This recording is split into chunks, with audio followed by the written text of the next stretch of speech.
Russia gathered more than 50,000 troops at the border with Ukraine's Sumy region, President Volodymyr Zelensky has said. Israeli troops opened fire near thousands of Hungary Palestinians after chaos erupted at a new US-backed aid distribution site. Israeli troops opened fire near thousands of Hungary Palestinians after chaos erupted at a new US-backed aid distribution site. The Israeli military said its troops fired warning shots to control the situation.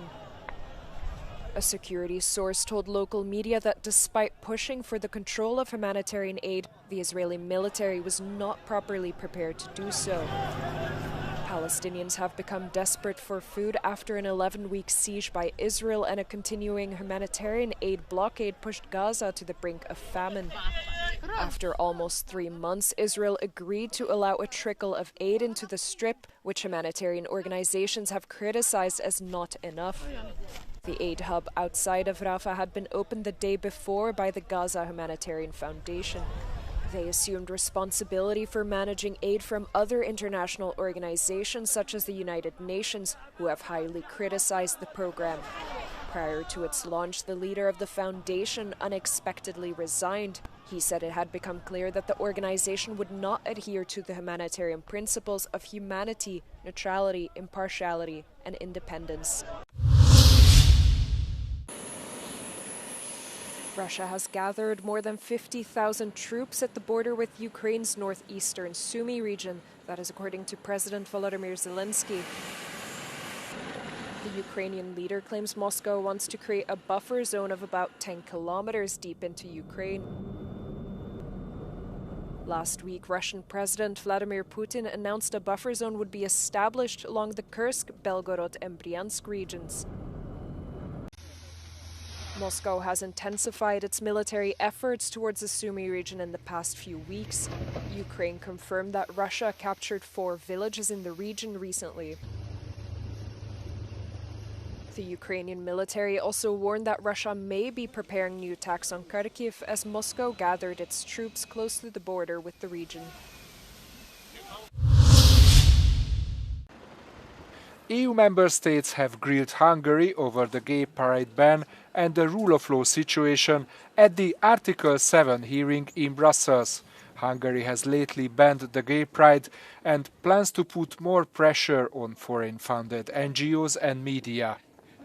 Schönen guten Morgen. Es kann einem niemand hier vorwerfen, dass wir keine Geduld gehabt hätten, sodass wir uns natürlich jetzt auch irgendwann einmal Gedanken machen müssen, wie wir hier in medias res gehen. Es gibt hier vorbereitete Erklärungen und ich kann nur sagen, die Geduld der Kolleginnen und Kollegen schwindet von Tag zu Tag.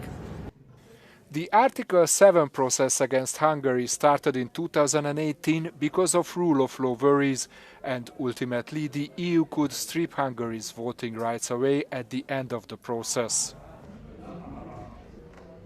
We have had 7 years, 7 hearings, and I would be very clear today that this cannot just continue unless we see a completely new attitude from the Hungarian side today. I think it's time that we consider the next steps, because this is getting pointless in continuing these hearings. Hungary said the accusations are baseless and politically motivated. A lényeg nem változott, ez az eljárás mindig a politikai hisztériakeltés és a politikai nyomásgyakorlás eszköze volt. Nincs ez másként ma sem. A magyar kormány ettől függetlenül ebben az eljárásban nyílt, őszinte párbeszédre törekszik. During the meeting, 20 EU countries demanded in a joint declaration that Hungary reverse the gay pride ban.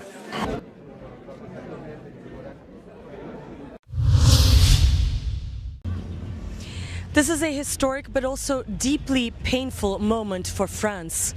Former surgeon Joël Le Squarnec was sentenced to 20 years in prison, the maximum sentence in what is considered the country's largest child sex abuse trial.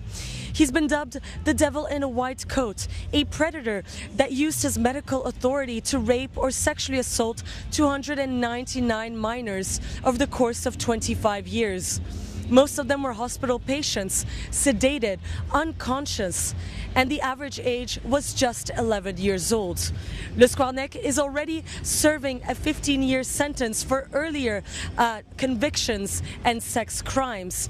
He has confessed to all of the assaults and even admitted to more, including abusing his own granddaughter. A new trial will therefore be expected in the future. But the victims say that this sentence is not enough. They're outraged that the court did not issue a post-release detention order. It's a rare and exceptional measure that would allow high-risk offenders to be held in a detention center after having served their sentence. To the victims, this is not the closure that they hoped for, but just another chapter of being ignored. They're now calling on French politicians to take responsibility. A meeting with the health minister is scheduled in the next 2 weeks, where survivors will ask for action and also recognition. French President Emmanuel Macron met with his Indonesian counterpart Prabowo Subianto to discuss boosting defense and trade cooperation on Wednesday. Subianto hosted Macron and First Lady Brigitte Macron, who were on a tour of Southeast Asia, in a ceremony in Jakarta before the two leaders led a bilateral meeting. Their talks also included issues like Ukraine and Gaza, where Macron urged the end of double standards in international law. Mais nous partageons aussi la même vision du droit international. Une vision qui ne souffre pas de double standard. Et c'est pourquoi nous défendons l'un et l'autre une paix durable et robuste en Ukraine, en commençant par un cessez-le-feu immédiat. Meanwhile, Indonesia said the two leaders will oversee the signing of a letter of intent to buy key weapons, including fighter jets and submarines. Macron's next stop will be Singapore, where he will speak at Asia's top defense conference. On Monday, Macron paid a visit to Vietnam, where he signed a deal to sell Hanoi 20 Airbus planes.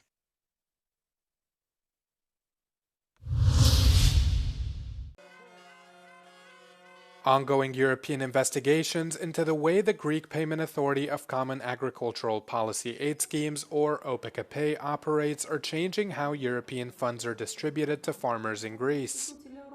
The group was under surveillance for a year, and the raid on its offices last week was part of a wider investigation into illegal subsidies given to livestock farming. Και η έκθεση που έγινε την περασμένη χρονιά ουσιαστικά διαπίστωνε μια σειρά προβλήματα τα οποία ανάγκασαν την Ευρωπαϊκή Επιτροπή, τη Γενική Διεύθυνση Γεωργίας, να θέσει υπό επιτήρηση τον οργανισμό για ένα περίπου χρόνο μέχρι την αποκατάσταση της λειτουργίας του με βάση τους κανόνες της Ευρωπαϊκής Επιτροπής. Ένας οργανισμός σαν τον ΟΠΕΚΕΠΕ δυστυχώς εντάχθηκε στην πάγια, αν το θέλετε, παθογένεια του πολιτικού μας συστήματος, το οποίο εντάσσει θεσμούς στο σύστημα των πελατειακών σχέσεων. Έτσι, μια ανοχή υπήρξε, η οποία οδήγησε τα πράγματα εδώ που τα οδήγησε. The case will not only affect the mechanism for the payment of subsidies in Greece. It comes at a crucial moment during the restructuring process of the European Common Agricultural Policy, and it's likely to have long-term consequences. Το αποτέλεσμα είναι ότι η Ελλάδα, ενώ στα χαρτιά θα έπρεπε να έχει μέσο όρο γεωργικών επιδοτήσεων 38 ευρώ το στρέμμα, βρίσκεται περίπου στα 58.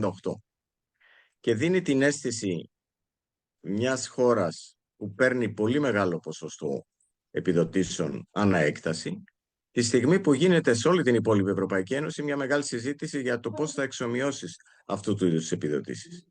The European Public Prosecutor's Office has signaled that it will continue its investigation into OPEC-Pay despite what it said were attacks and intimidation of its officials. Amid pressure, the Greek government has decided to abruptly abolish OPEC-Pay. The body's powers have now been shifted to the country's independent tax bureau.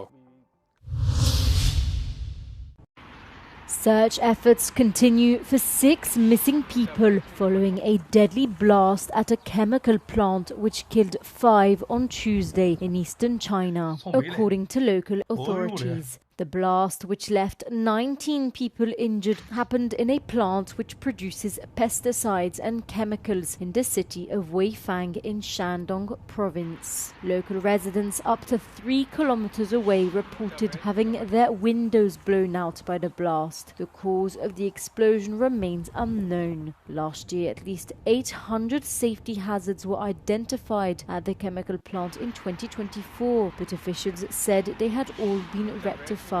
In 2024, China recorded 19,600 deaths in the workplace. The situation is critical in Romania's Pride salt mine after water broke as a result of heavy floods in the area. Pierdut lupta cu natura, apa a început să intre iarăși în salină, cu un debit care nu poate să fie stăpânit la momentul actual. Salromul va efectua cât de curând posibil o expertiză pentru a stabili starea pereților, a piloanelor. The Pride mine is one of the largest salt reserves in Europe. Recently, it has also been operated as a tourist attraction and medical center, 120 meters underground. So far, the scope of the damage is not clear to the authorities. Experts warned when water comes into contact with the salt, it immediately melts it. Authorities say that although the situation is critical, there is no question of destabilizing the entire mine.